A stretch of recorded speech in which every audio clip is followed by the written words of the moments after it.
Hey budget gardeners, Vita Loca here. Join me today as I go over how and why to deadhead your begonias. So let's go.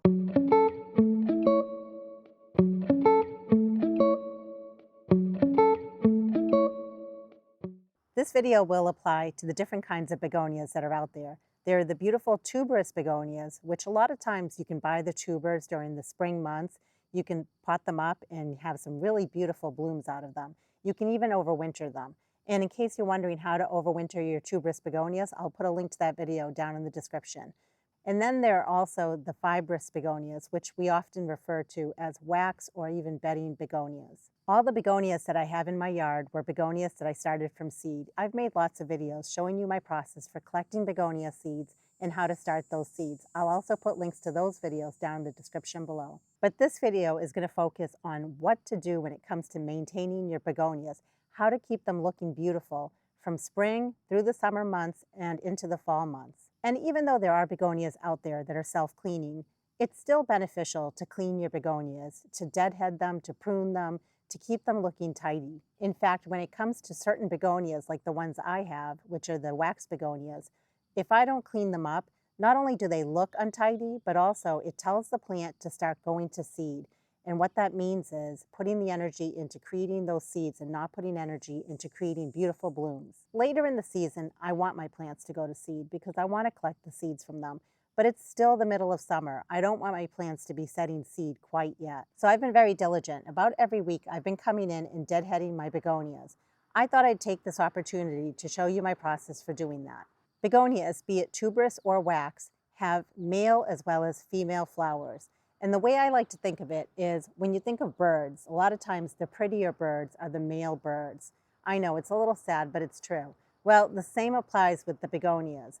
When it comes to the tuberous begonias, you'll have the nice double flowers. Those are the male flowers. And the single flowers that are on the same plant, those are the female flowers. So what you want to be doing with your tuberous begonias is removing those female flowers so that the plant can put its energy into producing more bigger blooms.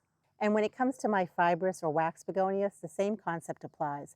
I want to be removing any of the seed pods that are being created, which are basically the female flowers going to seed. So enough talking. I want to bring you in and I want to show you some examples of some of the maintenance I've been doing to my begonia plants.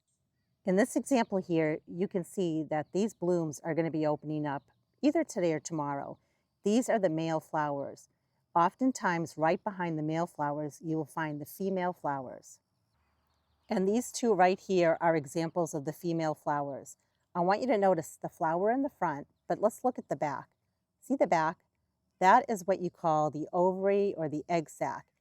Eventually, this will turn more of a brown color and it will become papery and it will produce seeds.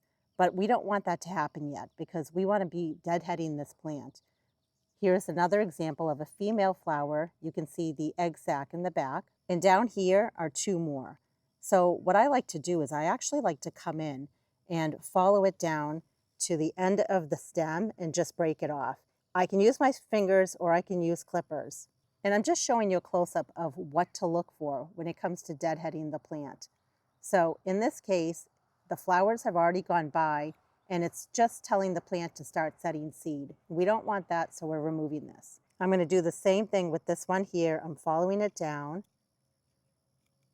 and I'm just breaking it off, just like that. Here's another example. So right here, these are flower buds. We're going to leave those alone. And these are flowers right here. But look down there. Those are seed pods. That again, we want to go ahead and remove. So I'm just going to follow it down and cut that off. Here's another wax begonia that I have in my yard. I'm going to go ahead and remove a male flower just to show you the back of it. And I'm also going to remove a female flower to show you the back of that. So there's a beautiful flower. When we look at the back of it, I want you to notice there is no egg sac in the back there or ovary. And my wax begonias are all single flowers, so it's not obvious when you look at the front of it, male versus female. It's when you look at the back of them. That's when you can see the difference. Notice that they have the ovaries or the egg sacs in the back. And now I'm putting them both side by side so you know what to look for. On the left over here, that's the female. Over here is the male. So Whenever I'm deadheading, I'm looking for plants that have a back that looks just like this. And once you know what to look for, it gets really easy in terms of deadheading. Is it a lot of work? Well, it is, but it's so worth doing this job because it's telling the plant to keep blooming and not set seed just yet. I actually find this job very satisfying, and I feel like not only am I getting more blooms out of my flowers, but also all these flowers, the pollinators are absolutely loving them. So remember, the more that you deadhead your begonias, the more blooms they will produce for you. But when it comes time to collecting the seeds later in the season, at that time you want to stop deadheading, and then you want to let your plants go to seed. I really hope you enjoyed this video. I hope you learned something new. If you liked it, please hit the like button. And if you have any questions or any comments about this process, I'd love to hear from you. Please drop it down in the comment section below. And until the next video, make it a great day with gardening.